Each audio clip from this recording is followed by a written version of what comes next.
বাঁচার করুণার্থী চা বাগানের ঝোপ জঙ্গলে ঢাকা আবাসনে পড়ে মা ও ছেলে।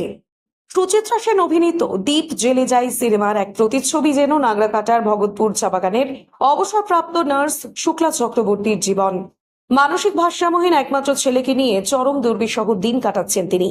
বাগান কর্তৃপক্ষের দাওয়া এক চিলতে কোয়ার্টারে বিদ্যুৎ নেই, পাখা নেই, এমনকি পানীয় জলের অভাব। ঝোপ জঙ্গলে ঘেরা সেই ঘরের মেঝেতেই শুয়ে রাত কাটে মা ও ছেলের। ৩০ বছর ধরে ভগতপুর চা বাগানের সেন্ট্রাল হাসপাতালে নার্স হিসেবে কাজ করার পর ৩ বছর আগে অবসর নেন শুক্লা দেবী। তার একমাত্র ছেলে বিক্রম ধীরে ধীরে মানসিক ভারসাম্যহীন হয়ে পড়েন। নিজের অসুস্থতা এবং ছেলের জটিল সমস্যার কারণে তারা দুজনেই ঘরবন্দি হয়ে পড়েন। বিক্রমের চিকিৎসা দীর্ঘদিন ধরে বন্ধ। প্রতিবেশীরা নিজেদের সাধ্যমতো তাদের পাশে থাকার চেষ্টা করলেও তা পর্যাপ্ত নয়। বিক্রম মাঝে মাঝে আক্রমণাত্মক হয়ে ওঠেন, ফলে অনেকেই তার কাছে যেতে ভয় পান। জানালা দিয়ে রুটি, বিস্কিট বা অন্য কোনো খাবার এগিয়ে দেন প্রতিবেশীরা। সম্প্রতি শুক্লা দেবী গুরুতর অসুস্থ হয়ে পড়লে তাকে হাসপাতালে ভর্তি করে চিকিৎসা করানো হয়। হাসপাতালের চিকিৎসক ডাক্তার সুশীল কুমার সিনহা জানান, শুক্লা দেবীর অবস্থা অত্যন্ত শোচনীয় ছিল। মা ও ছেলে দুজনেই পরিপূর্ণ চিকিৎসা এবং পুষ্টিকর খাবার প্রয়োজন। হাসপাতালের ফার্মাসিস্ট সনাতন ঘোষ এবং নার্স বিমলা লামা উভয় মা ও ছেলের জন্য স্বেচ্ছাসেবী সংগঠন বা প্রশাসনের দ্রুত হস্তক্ষেপে আর্জি জানিয়েছেন। শুক্লা দেবীর জোরালো কণ্ঠে একটাই আকুতি, আমরা তো বাঁচতেই চাই, প্রতিবেশীরা আর কতদিন দেখবে? বাঁচার এই আরতি কেউ শুনবেন কি? এককালে হাজার হাজার রোগীকে সুস্থ করে তোলার এই নার্সের আজকের বাঁচার আকুতি সত্যি হৃদয় বিদারক। স্থানীয় প্রশাসন, বিশেষত নাগরাকাটার ব্লক স্বাস্থ্য আধিকারিক ডাক্তার মোল্লা ইরফান হোসেন দ্রুত পদক্ষেপের আশ্বাস দিয়েছেন।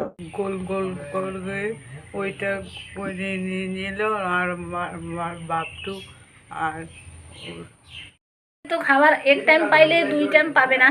আবার কালকে যে গ্রামের লোকে কাউকে মায়া লাগছে তো ও খিড়কি থেকে ফেলতে হবে, আমাদেরকে সামনে গিয়ে দিতেও পারবো না, এমন অবস্থা আছে। ছেলে ভাত খায় না, ভাত তো পায় না, শুধু বিস্কুট টিস্কুট ভাত তো বিস্কুট যেও কেউ প্লাস্টিকে দেয়, বাবুরা অনেক যে আমাদের হসপিটালের লোকরা যত আছে প্লাস্টিকে হইলে আনে দেয় ওনাকে, ওইটাই খায়, এতদিন বাঁচে আছে, নাহলে কবে মরে যাইতো উনি। আচ্ছা, এখন সলিউশনটা কি বলে মনে করছেন? আমি যে চাই কি হয়েছে কি ওনাকে একটু যদি অনাথ আশ্রম খুলছে, এ তো সবাইকে যা যা গরিব আছে যার দেখাশোনা নাই ওদের জন্যই তো অনাথ আশ্রম খোলা আছে। তো আমরা চাই দিদিকে একটু ভালো জায়গাতে রাখে, ওনাকে যদি খাওয়া দাওয়ার বন্দোবস্ত হইতে তো আরো কয়েকদিন উনি ভালো মতো বাঁচতে পারতো। প্রশাসনের নজরে আনা হয়েছিল এই না না না, কিন্তু আমাদের এখানে ওনার তো রিটায়ারমেন্ট করার পরে তো বাড়ি সব ছাড়তে হয়, কিন্তু আমাদের এখানকার ম্যানেজার সবাই মিলে ওনাকে থাকতে দিছে যে উনি এই বাড়িতে থাকুক বলে। পঞ্চায়েত কর্তৃপক্ষ জানে? সবাই জানে, সবাই জানে, জানে, সবাই জানে। ভিডিওর নামটা কি? বিমলা লামা। আপনি কি করেন?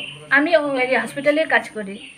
সিস্টার। হ্যাঁ, কি বলবো, তো সবই শুনলেন। ওইটা আমি চাচ্ছি কোনো এনজিও বা কোনো সংস্থা যদি এদেরকে নিয়ে যায় বা অনাথ আশ্রমে বা ট্রিটমেন্টের জন্য, তাহলে পরিবারটা বেঁচে যায়। দায়িত্ব যদি, হ্যাঁ, এটাই বলতে চাই। এরা এখন কিভাবে আছে, কি পরিস্থিতি আছে? এরা এইভাবে কি পায়খানা বাথরুম নেই, একভাবে পায়খানা ইউরিন টিউরিন করে এইভাবেই আছে শুয়ে।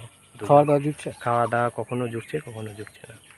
মানে একেবারে অর্ধাহার অনাহারে না? না, ধারণা নেই। আপনি, আপনার নাম? আমার নাম সনাতন ঘোষ। আপনি কি করেন? আমি ভগতপুর হসপিটালের ফার্মাসিস্ট। সনাতন ঘোষ।